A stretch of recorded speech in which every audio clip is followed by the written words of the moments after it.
Hi, I'm Fernando. I'm a co-founder of AdeptID. We started the company last year to improve job mobility for folks who haven't gone to college, otherwise known as the middle skilled segment of the workforce, which here in the United States is 80 million people. And we do that by matching between talent, demand, and training on the basis of underlying skills and real employment data using, you guessed it, machine learning. So we've been lucky to work with some really great employers and nonprofits and vocational training providers so far, but this mobility API is our bid to, or our way of kind of exposing some of those matching capabilities to really the whole community of builders in the talent and learning and workforce ecosystem. And so we're trying to make it as easy as possible for anyone to build an application that uses skills and outcomes-based matching that we've developed. So let's get started.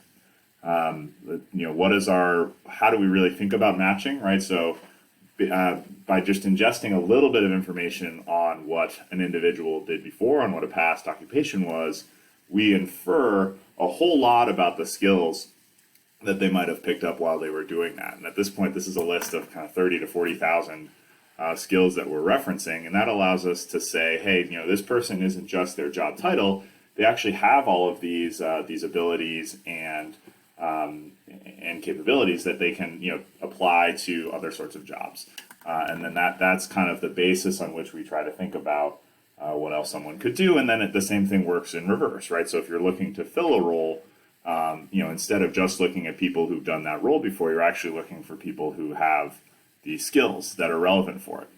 And so, among the endpoints that we've set out here, let's go through a kind of a worked example. So say if you're building an app and and you want to kind of have a free text field where you can enter a potential future occupation. And so let's use something like an example that we spend some time with is, a pharmacy technician. Let's make it a little harder on ourselves by kind of like misspelling it here. And here we get back, okay, they've got pharmacy technician. This occupation code is what we use to run a lot of these other endpoints. And so say we're going to this endpoint here, predict for targets, which other occupations are most likely to successfully transition into this specific in-demand role. Let's use the parameter, there's the pharmacy tech occupation ID. So let's run that, we limit it to 10. So these are roles that have a kind of a short, quote unquote, distance to being a pharmacy tech. Not surprisingly, top of that list are pharmacy techs themselves. Very easy for them to transition within their own profession. Pharmacy aides, again, not very surprising. Some interesting ones here are on gambling type jobs, American clerks, postal service clerks, and then we get to cashiers, have this very high likelihood of successful transition. This is something that we've actually heard from employers in the healthcare space, that there are kind of some transferable skills that someone has picked up, working at Dunkin' Donuts, et cetera, that prepare them for the healthcare, for that healthcare environment. And so, okay, so let's note that occupation code as well. And then if we wanted to kind of surface what are the skills gaps, right? So what are the skills that really are between that cashier getting, being successful in a pharmacy tech role? So let's see, this is their history. Let's say that they had spent time as a cashier, and this is the one that we found here. You can actually enter multiple occupations, past occupations, so you can kind of get like a weighted sense of all the different capabilities that they've picked up over time. And then here's the pharmacy tech one as well.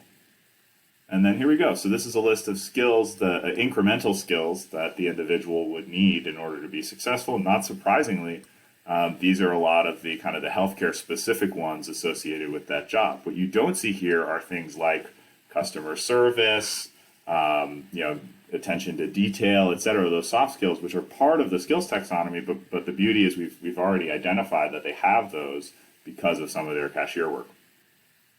And so, this allows us to really kind of drill into what type of training or incremental work would be required, which most employers, particularly in certain fields, are willing to invest in themselves. If we kind of zoom out a little bit here, I'll move myself to the corner. If we zoom out a little bit, one of the other applications for this is to take kind of strategic level insights like how many people within a geography could transition into a given job. So let's try this one out. Let's use the geography ID for Boston and that same pharmacy tech role. And so here we go. It looks like there are 7,000 individuals who are already trained as pharmacy techs, but then also it starts to look at, for these nearby, quote unquote, other occupations, what's the population, what's the potential talent of that? And then here, of course, the cashiers that we noticed earlier, there are 54,000 people there. And so for employers that are trying to think creatively about their talent pipeline, this is really a way to see what the potential is in a geography. So we've done some stuff in the use cases area here of the doc center, right, to say, well, these are ways that you could use these building blocks, right, whether you're building for job seekers, giving personalized pathways or recommendations, whether you're building for talent seekers. We spent some time with this earlier, right, the skills-based hiring, as well as this kind of talent pipeline strategy part, or whether you're building any sort of kind of talent marketplace or application that is trying to kind of say like, okay, matching for between talent and demand on the basis of skills. So we're really excited about these first couple of building blocks that are available through the API, and some of what's possible for the space as we see more and more really exciting applications get built in talent. We certainly want to be a kind of critical piece of the stack for them.